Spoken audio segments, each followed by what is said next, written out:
The War of the Worlds, Book 1, The Coming of the Martians. Chapter 9, The Fighting Begins. Saturday lives in my memory as a day of suspense. It was a day of lassitude, too. Hot and close, with, I am told, a rapidly fluctuating barometer. I'd slept but little, though my wife had succeeded in sleeping, and I rose early. I went into the garden before breakfast and stood listening, but towards the common there was nothing but the stirring of a lark. The milkman came as usual.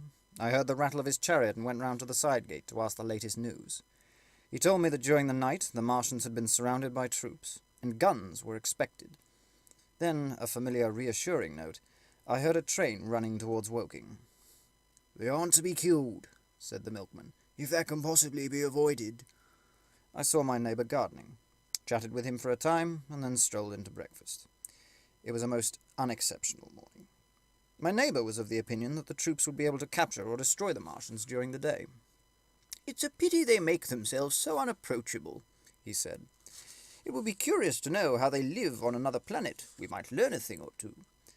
He came up to the fence and extended a handful of strawberries, for his gardening was as generous as it was enthusiastic. At the same time, he told me of the burning pine woods about the Byfleet golf links. "They say," said he, "that there's another of those blessed things fallen there, number 2. But one's enough, surely. This lot'll cost the insurance people a pretty penny before everything's settled." He laughed with an air of the greatest good humour as he said this. The woods, he said, were still burning, and pointed out a haze of smoke to me. "They'll be hot underfoot for days, on account of the thick soil of pine needles and turf," he said, and then grew serious over poor Ogilvy. After breakfast, instead of working, I decided to walk down towards the common. Under the railway bridge I found a group of soldiers. Sappers, I think.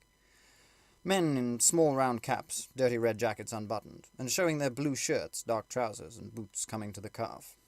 They told me no one was allowed over the canal, and looking along the road towards the bridge, I saw one of the Cardigan men standing sentinel there. I talked with these soldiers for a time. I told them of my sight of the Martians on the previous evening. None of them had seen the Martians, and they had but the vaguest ideas of them, so that they plied me with questions. They said they didn't know who had authorized the movement of the troops. Their idea was that a dispute had arisen at the Horse Guards. But the ordinary sapper is a great deal better educated than the common soldier, and they discussed the peculiar conditions of the possible flight with some acuteness. I described the heat ray to them, and they began to argue among themselves. "Crawl up under cover and rush 'em, says I," said one of them.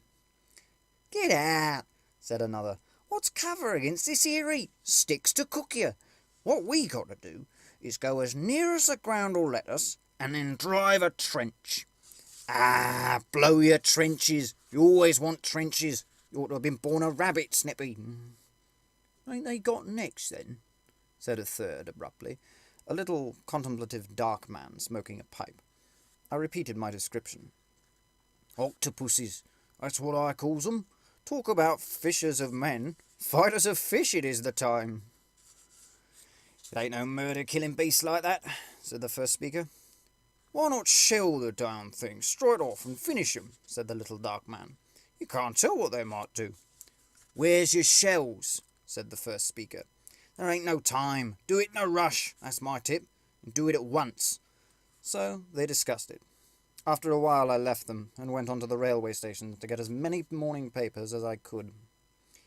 But I will not weary the reader with a description of that long morning, and of the longer afternoon. I did not succeed in getting a glimpse of the common, for even Horsell and Chobham Church Towers were in the hands of the military authorities. The soldiers I addressed didn't know anything, the officers were mysterious as well as busy. I found people in the town quite secure again in the presence of the military, and I heard for the first time from Marshall, the tobacconist, that his son was among the dead on the common. The soldiers had made the people on the outskirts of Horsell lock up and leave their houses. I got back to lunch about 2, very tired for, as I have said, the day was extremely hot and dull, and in order to refresh myself, I took a cold bath in the afternoon. About 4:30, I went up to the railway station to get an evening paper, for the morning papers had contained only a very inaccurate description of the killing of Stent, Henderson, Ogilvy, and the others. But there was little I didn't know. The Martians did not show an inch of themselves. They seemed busy in their pit, and there was the sound of hammering and an almost continuous streamer of smoke. Apparently, they were getting ready for a struggle. Fresh attempts have been made to signal, but without success, was the stereotyped formula of the papers. A sapper told me it was done by a man in a ditch with a flag on a long pole. The Martians took as much notice of such advances as we would the lowing of a cow. I must confess, the sight of all this armament, all this preparation, greatly excited me. My imagination became belligerent, and defeated the invaders in a dozen striking ways. Something of my schoolboy dreams of battle and heroism came back. It hardly seemed a fair fight to me at the time. They seemed very helpless in that pit of theirs. About 3 o'clock, there began the thud of a gun at measured intervals from Chertsey or Addleston. I learned that the smouldering pine wood into which the second cylinder had fallen was being shelled in the hope of destroying that object before it opened. It was only about 5, however, that a field gun reached Chobham for use against the first body of Martians. About 6 in the evening, as I sat at tea with my wife in the summer-house, talking vigorously about the battle that was lowering upon us, I heard a mutterful detonation from the common, and immediately after a gust of firing. Close on the heels of that came a violent rattling crash, quite close to us, that shook the ground, and I started out upon the lawn.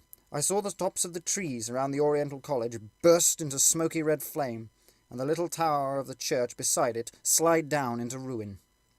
The pinnacle of the mosque had vanished, and the roof line of the college itself looked as if a 100-ton gun had been at work upon it.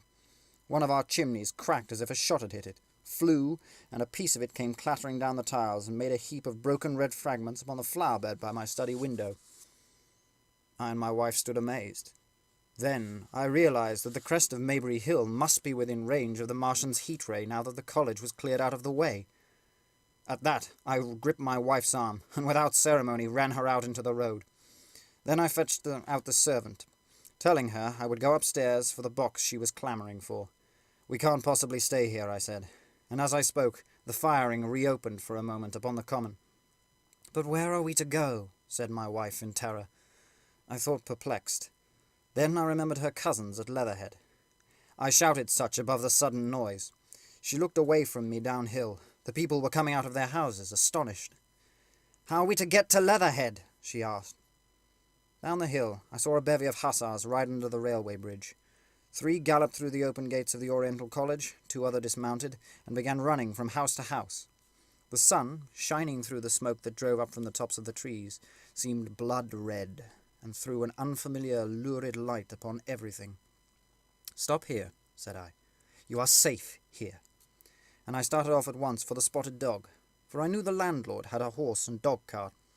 I ran, for I perceived in that moment everyone upon this side of the hill would be moving. I found him at the bar, quite unaware of what was going on behind his house. A man stood with his back to me, talking to him.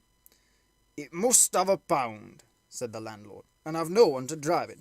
"I'll give you 2, said I, over the stranger's shoulder. "What for?" "And I'll bring it back by midnight." "Lord! What's the hurry? I'm selling my bit of a pig. £2 and you bring it back? What's going on now?" I explained hastily that I had to leave my house, and so secured the dog-cart. At the time, it did not seem to me nearly so urgent that the landlord should leave his.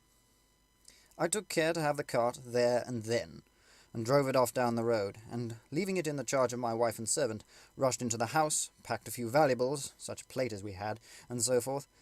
The beech trees below the house were burning while I did this, and the palings up the road glowed red. While I was occupied in this way, one of the dismounted hussars came running up. He was going from house to house, warning people to leave. He was going on as I came out of my front door, lugging my treasures done up in a tablecloth. I shouted after him, "What news?" He turned, stared, bawled something about crawling out in a thing like a dish cover, and ran on to the gate of the house at the crest. A sudden whirl of black smoke, driving across the road, hid him for a moment. I ran to my neighbour's door, rapt to satisfy myself of what I already knew, that his wife had gone to London with him, and had locked up their house. I went in again, according to my promise, to grab my servant's box, lugged it out, clapped it beside her on the tail of the dog-cart, and then caught the reins and jumped up into the driver's seat beside my wife. In another moment we were clear of the smoke and noise, and spanking down the opposite slope of Maybury Hill towards Old Woking. In front was a quiet, sunny landscape, a wheat field ahead on either side of the road, and the Maybury Inn with its swinging sign.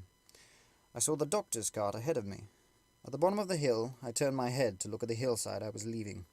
Thick streamers of black smoke shot with threads of red fire were driving up into the still air and throwing dark shadows upon the treetops eastward.